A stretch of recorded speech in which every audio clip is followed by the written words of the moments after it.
Split AC का, mini split AC का control wiring और पावर वायरिंग है ना, विथ कॉन्टेक्टर के साथ में। ठीक, ये हमारा जो है पावर सप्लाई मेन है, ये हमारे इंडोर यूनिट का है और ये हमारा आउटडोर यूनिट का पावर सप्लाई है, पावर और कंट्रोल सप्लाई है ना। ये हमारा CFM है, कंडेंसर फैन मोटर, और ये हमारा कंप्रेसर है। ठीक, ये हमारा कॉन्ट्रैक्टर है, ये आउटडोर का कनेक्टर है, ये इंडोर यूनिट का है। ठीक ना। अभी यहाँ से हमारा पावर सप्लाई आएगा फेस न्यूट्रल, L1 में गया, यहाँ से होकर के L1 में आ गया, और न्यूट्रल जो है हमारा इंडोर को न्यूट्रल में आ गया, हमारा इंडोर चालू हो गया। अब यहाँ से हम क्या करेंगे, पावर सप्लाई लेंगे, यहाँ से फेस जाएगा हमारा आउटडोर के L में, यहाँ से न्यूट्रल जाएगा हमारा आउटडोर के N में, कनेक्टर में, है ना। न्यूट्रल और फेस हो गया हमारा, है ना, फेस और न्यूट्रल आ गया। अब हमारा जो L1 है यहाँ पे इंडोर में और आउटडोर में भी L1 है, ये हमारा वायर CP का है, कंट्रोल पावर, जो PCB के माध्यम से हमारा रिले 5 मिनट बाद CP छोड़ता है ना। इसी से हमारा कंप्रेसर कॉन्ट्रैक्टर ऑन होगा। तो हम यहाँ से भी एक वायर लेंगे इंडोर यूनिट से L1 में करके आउटडोर के L1 में कनेक्ट कर देंगे। आउटडोर में हमारा फेस, न्यूट्रल और CP का L1 वायर आ गया। यहाँ से हम अब पावर वायरिंग देखेंगे। यहाँ से पावर हमारा फेस कॉन्ट्रैक्टर के चला गया एक पॉइंट में, ये 2 पोल कॉन्ट्रैक्टर है, 220 वोल्ट कॉइल वोल्टेज है।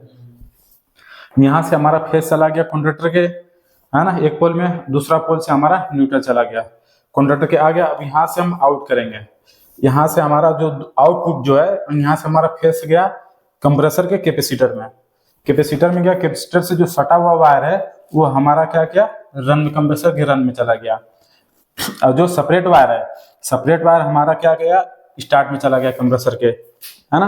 बचा हमारा किसका, कॉमन का। कॉमन हम क्या किया, कॉन्ट्रैक्टर के जो न्यूट्रल पॉइंट है, आउटपुट है, वहां से हम न्यूट्रल दे दिए, तो हमारा कंप्रेसर का वायरिंग कंप्लीट हो गया। बचा हमारा किसका, CFM का।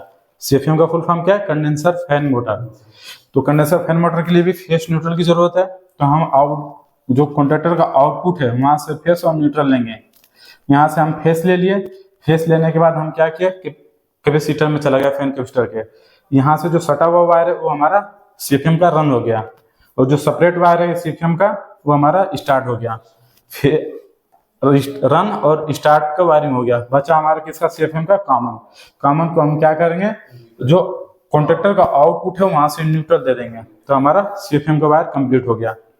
तो हमारा कंप्रेसर CFM का वायर कंप्लीट हो गया, पावर वायरिंग। अब कंट्रोल वायरिंग देखते हैं। यहाँ से हम कॉन्ट्रैक्टर में A1 A2 दो होता है, कॉइल वोल्ट इसमें देते हैं, जिसे हम CP बोलते हैं, है ना।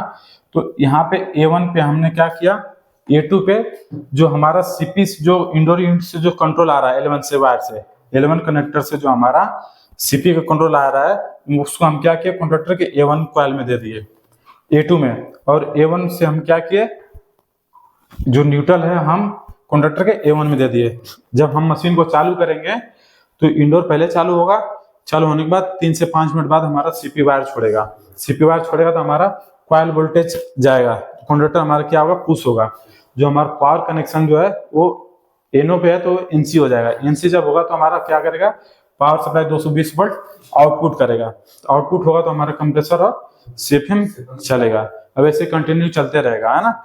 जैसे हम रूम टेम्परेचर को 20 पे सेट करेंगे, रूम टेम्परेचर 20 सेट हो गया, आ गया रूम टेम्परेचर डाउन होकर के, तो हमारा जो रिले, जो PCB है, वो हमारा जो L1 का सप्लाई को ब्रेक कर देगा, है ना, कट ऑफ कर देगा।